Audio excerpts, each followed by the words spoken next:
the Essenes embodied Jesus Christ. The story of Jesus most likely began around 100 years before the story begins, with his birth at the beginning of the Common Era. The first written version of the story is the Gospel of Mark that dates from 70 Common Era, about 40 years after the story says Jesus died. This is also the time of the Jewish revolt against Rome and the defeat and expulsion of the Jewish people from the Promised Land. The knowledge of the Hebrew Bible in a time of illiteracy indicates that the Gospel of Mark was written by Rabbis, or very learned men in Judaism. Men who decided they needed to write down this story that had been circulating by word of mouth and storytelling for as many as 170 years, beginning with the founder of the Judaism sect of the Essenes, the prolific writers of the Dead Sea Scrolls, to make money. Their temple, homes, and country were gone, and it was desperate times for the Jewish people. The name of the founder of the Essenes was with a capital T, the teacher of righteousness. That was his name, the teacher of righteousness. Meaning he was believed to be the man described in Isaiah 53 who makes the many righteous. The man Jesus claimed to be. According to the oral story that most likely began 100 years before the Common Era, BCE, with this man called the teacher of righteousness, who established a sect of Judaism known as the Essenes, this teacher of righteousness who fought with a wicked priest. All this information is in the Dead Sea Scrolls. Fought with a wicked priest. Did not like the way the temple was being run. Did not like all the sinning going on in Jerusalem, and did not live there, and despised riches and the material things of the world, just like Jesus, who also claimed to be the teacher of righteousness. The oral storytellers, who were diverse and from different backgrounds, ethnicity, and ability, captured the imagination of the crowds with their oral skills and would earn their livelihood from donation of money and goods in the age of antiquity. Few could read in a world where literacy was restricted to just a few, and this did not begin to change until the Middle Ages. While the earliest forms of written communication date back to about 3,500 to 3000 BCE, literacy remained for centuries a very restricted ability closely associated with the exercise of power.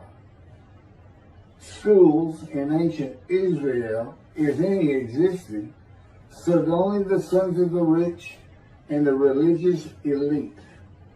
Storytellers in general would be very learned men, captivating the imagination of the crowds at the gates and the meeting places of Jerusalem, with tales that people of a harsh and brutal time wanted to believe in. A time when medical treatment was primitive and life expectancy was 30 to 35 years, averaging those who died at birth to those who died with long life into their 70s and beyond. A time when people believed in mythical gods and gods who were men and making sacrifices to gods for favor and for safety, healing, long life, crops, and fertility. The Dead Sea Scrolls are generally thought to have been produced by the Essenes. No one really doubts it anymore. And the Essenes are a group that protested the way the temple was being run.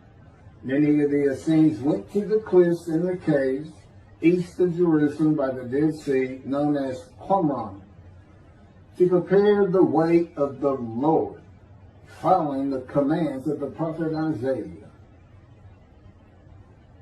Today, in this day,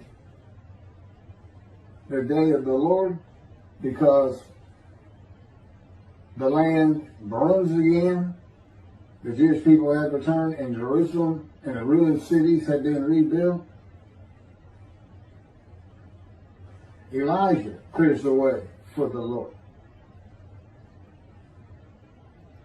They went to Qumran to get away from the sinning of the people of Jerusalem and the ways of the religious elite at the temple, which would have been Pharisees and Sadducees. The Essenes are never mentioned. They're never mentioned in the New Testament. Now, they are prolific writers. And they had their own gate. They had their own gate throughout the life of Jesus and for 40 more years until Jerusalem was destroyed. And that in 70 Common Era, when everything was being destroyed, that's when they put those scrolls deep into pottery, big pottery, and buried them. That's what kept them from disintegrating into dust. And if you ever look it up, I mean, when I say prolific, there must have been many people, they were copyists. But they also did, well, I won't get to it. They made commentary on the scrolls. One of the first leaders of the Qumran community, again, was the teacher of righteousness, identified in the Damascus document and the Habakkuk Pesher. A Pesher is a type of commentary in Hebrew. In the Pesher literature, the teacher of righteousness is presented as a founding figure who directly clashed with an opponent called the wicked priest. Of course, we all know what Jesus went through with the religious elite, Sadducees, Pharisees, and the high priest. This was the wicked priest in his day, 100 years before the birth of Jesus. The man described in Isaiah 53 is often referred to the teacher because of verse 11, where God says, verse 11 of chapter 53 of Isaiah, where God says, "My righteous servant makes the many righteous." The teacher of righteousness and his followers left a library of information on his teachings, himself, and Scripture, and would seem to be the first of many men to claim or to be claimed by others that the man described in Isaiah 53. Jesus is not even the last. No, he's not, but I mean, he's not even the last. The Hebrew noun pesher is found in the Hebrew of the Qumran scrolls in the sense of meaning, explanation, interpretation. It is similar to a midrash in the Talmud. Various biblical texts were deemed prophetic and were subjected to pesher interpretation, even when appearing in non-prophetic literary context. The copy of the pesher of Isaiah dates to the beginning of the 1st century Common Era. The pesher of Habakkuk attributes this technique to the founder of the community, the teacher of righteousness. In other words, this pesher is written during Jesus' life. And they had their own gate, the gate of the Essenes. The Qumran sect, like the broader Jewish movement from which it sprang, took a critical view of the established orthodoxy of its time, believing Israel to be under divine judgment, regarding itself as the true remnant of Israel and awaiting its imminent vindication. at the, quote, end of days. At the end of days, evil would cease, the wicked would be destroyed, and the righteous would live under a divine blessing. This is not unlike the teachings in Judaism today of a redemption, restoration, and exaltation of the Jewish people by the world of Gentiles, the nations, with peace throughout the world. When the anointed one comes, the anointed one means Moshiach. The New Testament will say Messiah, but it just means anointed to do a task for God. And that would be from chapter 11, verses 1 and 2 of Isaiah. And the man is described in Isaiah 53 according to the sages and rabbis of the time. He was known as the leper stone. And that's because it's a man suffering familiar with disease, sickness that will bring you to grief and be exposed to death. Today we would say cancer. And he makes the many righteous by his knowledge. That's in Isaiah 53. By his knowledge. Not by his death, not by his crucifixion. Nobody dies. Exposure to death is not death. Jesus died. He was never exposed to death. He didn't get near it, that it did not happen.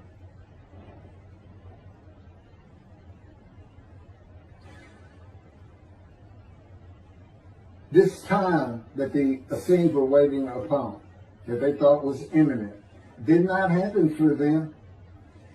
And it is this teaching that Jews for Judaism uses in the analysis that Isaiah 53 describes the Jewish people as God's righteous servant, as one man, Israel. The persecution of the Essenes and their leader, the teacher of righteousness, probably elicited the sect's apocalyptic visions. These included the overthrow of the wicked priest. Jesus pointed an accusing finger at the high priest and told him, "You shall see me return." Oh, it sounds threatening to me. The wicked priests of Jerusalem and of the evil people, and in the dawn of the Messianic age, the recognition of their community as the true Israel. Josephus Flavius describes this sect, the Essenes. This is a man living at the time. People wrote back then, but you can't find anything written by Jesus or about Jesus until after the destruction of the temple. He describes this sect, the Essenes, as one of the main three philosophical sects among the Jews, with a very detailed description. Excerpts from his book, Wars 2, chapter 8, include, this is in quotes, the third sect, which pretends to a severe discipline. These men are despisers of riches, and so very communicative as raises our admiration. And as for their piety towards God, it is very extraordinary. You would think that Jesus would have been in this thing. He fit right in. But again, we never hear a single word about these prolific writers. The other two philosophical sects were the Pharisees and the Sadducees. In the New Testament, the Essenes are never mentioned, as I said. All the stories of Jesus and his clashes with the religious elite of Jerusalem in the New Testament are with the Pharisees and the Sadducees. According to this same Josephus, the name of the gate in the southern wall of Jerusalem at Mount Zion was called the Essenes Gate. Everything about the Essenes says Jesus would have been one.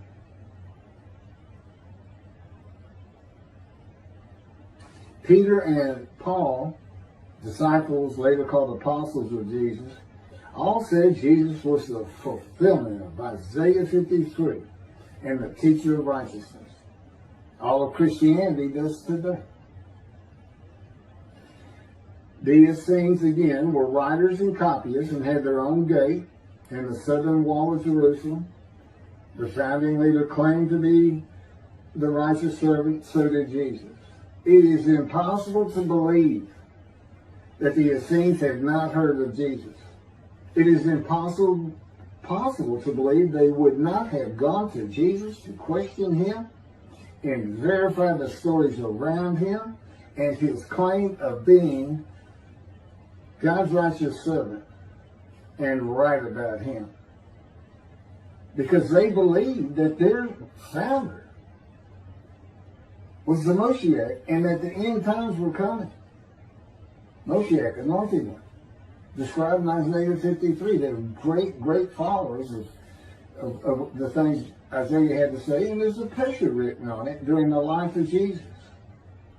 It's impossible to believe it.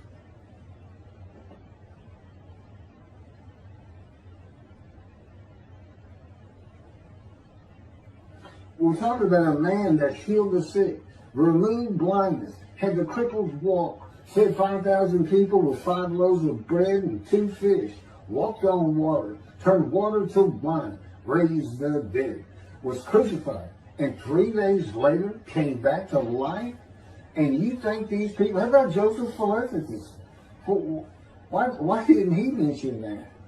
He talks about the destruction of the temple. He was there. The Essenes were present in and around Jerusalem for 100 years before the birth of Jesus and another 40 or so years after his death at the age of 30 in the first written story of him and his life in 70 Common Era. There is not one word written by the Essenes of Jesus. There is no account in the New Testament of Jesus and an Essene. There are no writings or even a mention of him by a single person or a group that was part of his generation while he was alive. There are no writings by Jesus. And prophets of God, men of God, servants of God have been writing for him throughout the biblical times until he stopped talking to his prophets. The Hebrew Bible ended. The last prophet he spoke to, Malachi. Malachi chapter 3, the last chapter of the prophets,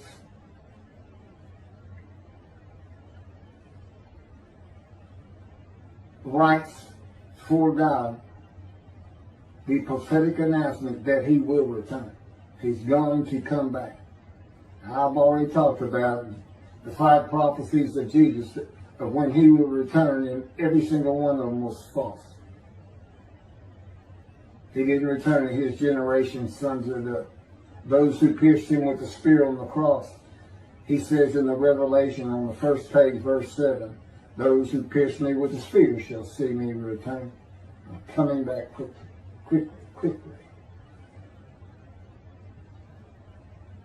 Nothing was written by his disciples. There are no writings by Herod or Pilate or any Roman newspaper, poem, or book of this man who healed the multitudes, fed the poor, walked on water, raised the dead, turned water to wine, was crucified and rose from the dead to human life, and then rose to heaven. That's where he's supposed to be returning from. While there are 3 Gospels under the names of 3 disciples, they are all considered pseudepigrapha. In Greek, that means falsely attributed. Writings which were attributed to authors who did not actually write them. And they were all written long after the death of Jesus, these Gospels, full of quotes and teachings from Jesus himself. Quoted parables, long speeches, Sermon on the Mount, long sermons that could not be accurate if passed by word of mouth. There is only one answer. The Essenes themselves, these writers and the storytellers of the day, have put this story together. And even though the writers of the gospel knew full well these rabbis were learned men of the Hebrew Bible, They knew it didn't really fit, but you know what else they knew? Nobody could verify it. Nobody could check them. Nobody could check them. Now, I just did a video on the deceptions, the deceptive, it covers just Matthew, and there's 3 different stories of him and deceits in every one of them that you can go look up now. You can verify these things I'm saying. I'm quoting them. I give the chapters, the books they come from. You can see Jesus chains, Zechariah, verses 9 and 10, the verses, from riding an ass into Jerusalem and being crucified, as Jesus said all the prophets said of him, to what the prophet actually said. You can go look at it. He said he's going to go and defeat Rome, defeat the enemy in Rome, which in Jesus' time in Jerusalem, and be king of the world, which at the time would have been the nations of the Middle East. And he would tell them all to surrender. That's actually, that's part of the verse itself, verse 10. And he would defeat the enemy and have the nations surrender and be king from sea to sea, lands into ocean. You can't get more deceitful than that. You can't lie greater than that. You're manipulating Scripture, God's holy word, manipulating it, deleting a verse 10, telling your disciples, tell everybody these things. That's why he's telling them. Tell everybody these things. Going in. They're going to kill me. Okay. That's what the prophets say. Don't forget. And that's what he's doing.